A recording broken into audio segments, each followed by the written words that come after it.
Apa yang akan berlaku jika dia datang pada bulan September? Saya percaya bahawa Perdana Menteri Netanyahu sepatutnya berada di The Hague. Dia seorang penjenayah perang yang telah didakwa oleh Mahkamah Jenayah Antarabangsa. Dan apa yang anda akan dapati ialah itu adalah pendapat yang dikongsi oleh ramai orang semata-mata kerana tindakan beliau sepanjang beberapa tahun kebelakangan ini. Adakah anda kini takut untuk pergi ke bandaraya New York? Adakah anda tidak akan pergi kerana ketakutan itu, walaupun sebenarnya dia tiada cara untuk melaksanakan ancaman itu? Jawapannya tidak, saya tidak takut. Datuk Bandar Islamis New York fikir dia adalah Presiden Amerika dan dia boleh mengancam Perdana Menteri Israel. Dan itu tidak diterima dengan baik kerana ternyata Perdana Menteri Israel juga ada respons tersendiri terhadap lelaki Islamis ini yang cuba mengambil alih New York. Sekarang, Mamam Dani, bagi anda yang tidak mengenalinya, terlibat dalam pelbagai skandal. Seperti baru-baru ini, dia berkata perkara-perkara gila tentang kes rogol yang berlaku di bawah bidang kuasanya. Dan ya, saya harap saya boleh katakan ini adalah satu keterlaluan. Tapi sebenarnya tidak. Dengar ini. Dan apa yang saya rasa penting untuk diketahui ialah banyak peningkatan kes rogol juga berpunca daripada definisi rogol yang telah diperluaskan serta mangsa yang tampil ke hadapan untuk kejadian yang berlaku bertahun-tahun sebelum ini. Okey, jadi dia pada dasarnya mengatakan bahawa anda tahu, bukannya benar-benar berlaku kes rogol di bawah bidang kuasanya. Cuma orang ramai sebenarnya tidak tahu apa itu rogol. Mungkin dia tahu. Saya tidak tahu kenapa dia dianggap pakar dalam definisi rogol. Ia satu pemikiran yang agak menarik, tetapi dia memang seorang Islamis. Jadi kita kena tunggu dan lihat apa lagi yang akan didedahkan tentang dia selepas ini. Tetapi sekarang ini, lebih daripada itu. Lebih daripada kontroversi besar yang sedang berlaku ini. Bolehkah anda percaya? Ramai yang tidak begitu gembira dengan kenyataan dia yang mendakwa bahawa angka rogol itu hanyalah kerana orang ramai sebenarnya tidak tahu apa itu rogol. Dia sebenarnya benar-benar mendakwa bahawa dia mungkin akan menangkap Perdana Menteri Israel jika dia cuba datang ke bandaraya New York. Aduhai, saya sebenarnya ketawa. Kamu semua kena dengar bagaimana Netanyahu memberi respon terhadap perkara ini.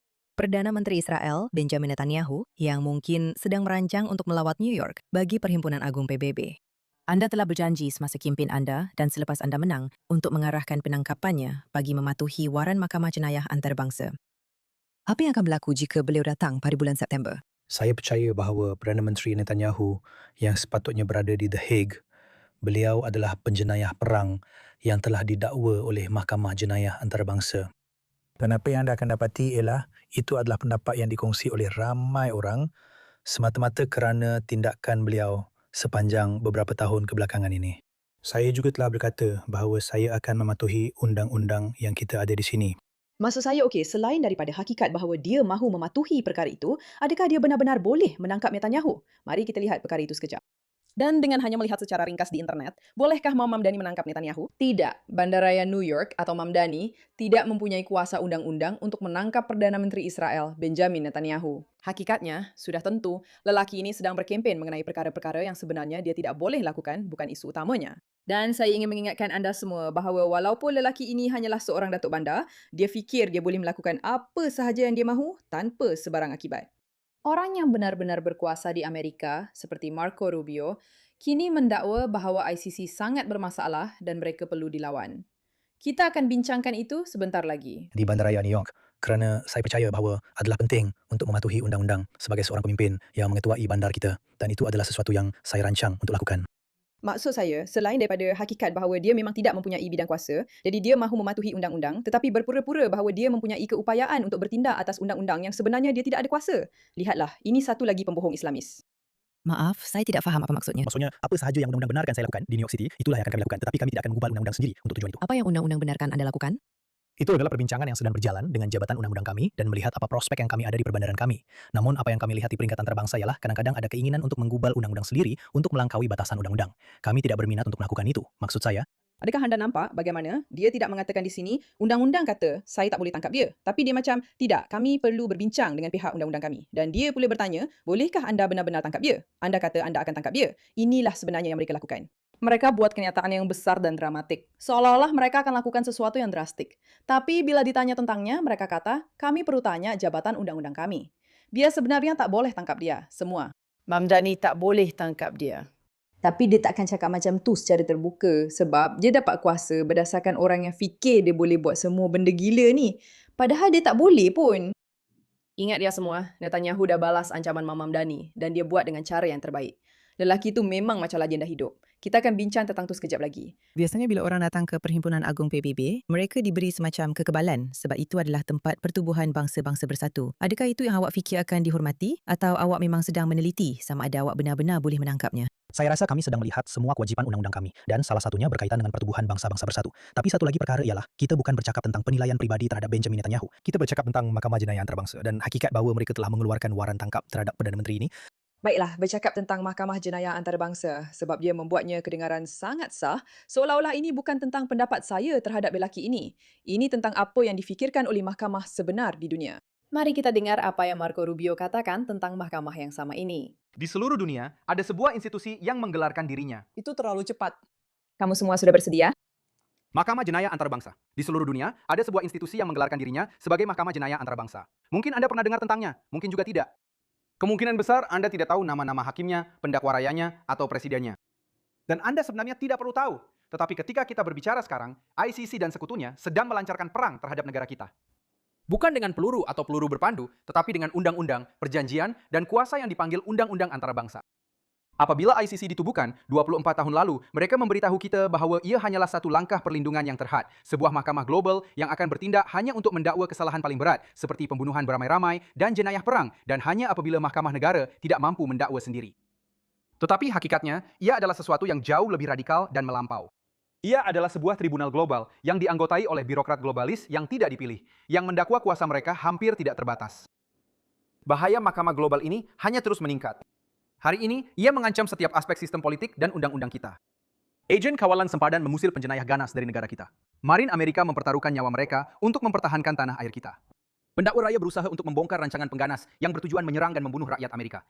Jika kita berdiam diri, kesemua mereka akan terpaksa bergantung kepada belas kasihan hakim asing yang berada ribuan batu jauhnya, berdepan risiko berterusan untuk didakwa dan bahkan dipenjarakan atas apa yang dikatakan sebagai jenayah kerana mempertahankan negara mereka sendiri.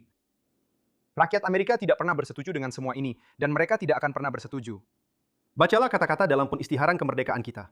Kita telah berjuang dalam satu revolusi menentang kuasa asing yang membawa kita merentasi lautan untuk diadili atas kesalahan yang direka-reka. Kemerdekaan adalah hak kelahiran kita. Kita tidak akan pernah membiarkan birokrat asing merampasnya daripada kita. Pentadbiran ini tidak akan berdiam diri apabila ICC dan sekutunya cuba mengancam rakyat kita. Jika mereka percaya, mereka boleh merampas kedaulatan kita akan ajar mereka erti sebenar tekad Amerika. Maksud saya, itulah dia. Seorang individu, Mamam Dani, seorang Islamis, sedang cuba mengambil alih Amerika dengan mentaliti globalis, sosialis, dan mentaliti undang-undang syariah. Berpendapat bahawa ICC adalah mahkamah yang patut kita dengar kerana mereka beragama. Dan seorang lelaki, Marco Rubio, yang sebenarnya mempunyai kuasa di Amerika dan benar-benar waras, dan kita semua tahu sejauh mana lelaki ini benar-benar mewakili rakyat Amerika. Dia cakap macam ICC agak bermasalah dan teka apa?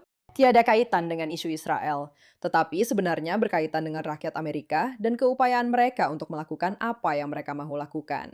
Tetapi sudah tentu, inilah yang sebenarnya sedang berlaku. Mereka menggunakan alasan isu Israel untuk meneruskan perkara-perkara yang sebenarnya akan menghancurkan Barat. Jangan risau, Netanyahu tidak berdiam diri. Mari kita dengar apa yang dia katakan tentang perkara ini.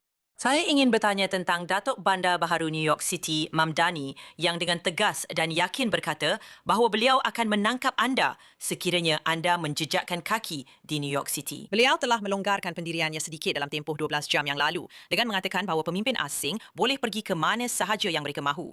Adakah anda kini takut untuk pergi ke New York City? Adakah anda tidak akan pergi kerana ketakutan itu, walaupun sebenarnya beliau tiada kuasa untuk menguatkuasakannya? Jawapannya, tidak. Saya tidak takut. Dan jawapannya adalah anda. Apa yang anda mahu saya katakan tentang Mamdani? Maksud saya, bagaimana dengan beliau? Anda mahu saya berikan pendapat tentang beliau? Saya boleh beritahu anda bahawa anda tahu, saya telah mereformasikan ekonomi Israel. Ia tidaklah sepenuhnya sosialis, tetapi ia separa sosialis dan sedang berada di tahap bawah. Jadi saya memperkenalkan sesuatu yang dipanggil pasaran bebas, atau seperti yang biasa dikenali kapitalisme. Dan segala-galanya melonjak naik. Israel menjadi kuasa teknologi tinggi global. Tel Aviv kini berubah dengan latar langit yang baru. Dahulu kita hanya ada satu pencakar langit, 20 tahun lalu. Sekarang kita ada hutan pencakar langit. Dan anda tahu tak, ketidaksamaan menurun kerana orang ramai mula menyertai pasaran pekerjaan. Jadi pendapatan semua orang meningkat, dan jurang antara si kaya dan si miskin sebenarnya menurun dengan ketara. Jadi sosialisme tidak berkesan. Saya rasa itu satu masalah untuk penduduk New York, warga New York. Satu lagi ialah antisemitisme selalunya menyebabkan masyarakat runtuh. Bukan sekadar selalunya, malah sentiasa menyebabkan masyarakat runtuh. Jika itu masa depan New York, saya rasa New York mempunyai masa depan yang suram. Dan biasanya orang akan sedar dan berubah. Tetapi apa yang saya dapati semasa membaik pulih ekonomi Israel ialah ia sangat sukar untuk dilakukan. Ia memang sangat-sangat sukar untuk dilakukan. Kami berjaya melakukannya, dan kami melakukannya dengan kejayaan yang luar biasa. Dan Israel kini adalah salah satu yang terbaik. Saya rasa pasaran saham kami berkembang lebih pantas daripada mana-mana pasaran saham lain di dunia. Dan selepas 2 tahun peperangan, Dan itulah yang ahli politik sentiasa dilatih untuk tidak benar-benar menjawab soalan, tetapi untuk menjawab apa yang mereka cuba promosikan. Tetapi dia akan sampai kepada perkara Mamdani sebentar lagi. Ia hanya mengambil sedikit masa. disebabkan oleh struktur kukuh persaingan pasaran bebas dan bukannya pemberian yang tak mampan yang mencipta defisit yang kemudian meruntuhkan segala-galanya di atas bahu Anda. Anda tahu, jika Anda duduk di rumah dan hanya ambil hutang, Anda akan sampai ke satu kedudukan yang dipanggil muflis. Dan itulah kemana New York mungkin sedang menuju. Jadi saya rasa saya mengharapkan masa depan yang lebih baik untuk rakyat New York. Tapi Anda tanya saya, adakah saya takut untuk pergi ke sana? Sudah tentu tidak, langsung tidak. Adakah anda terbuka untuk berdialog dengan beliau jika beliau menghubungi dan ingin berbual dengan anda? Dengan sini, saya sedang menjalankan banyak dialog sekarang. Maksud saya, memang banyak. Baiklah, dan saya rasa untuk yang ini, saya rasa beliau patut betulkan diri dahulu, sebelum membuat kenyataan-kenyataan seperti itu. Bagus untuk menjadi seorang pemimpin muda, tetapi tidak bagus untuk menjadi pemimpin muda yang tidak berpendidikan, dalam arti kata, tidak tahu ekonomi, tidak tahu apa itu antisemitisme, tidak tahu siapa pihak yang jahat. Tetapi saya rasa, beliau patut mendalami hal itu. Kemudian, mungkin kita boleh ada. Beliau memang perlu mendalami hal itu kerana beliau seorang Islamis. Beliau tahu betul apa yang beliau lakukan dan beliau adalah jenis orang yang paling teruk. Apa-apa pun, semua, terima kasih atas perhatian anda terhadap perkara ini.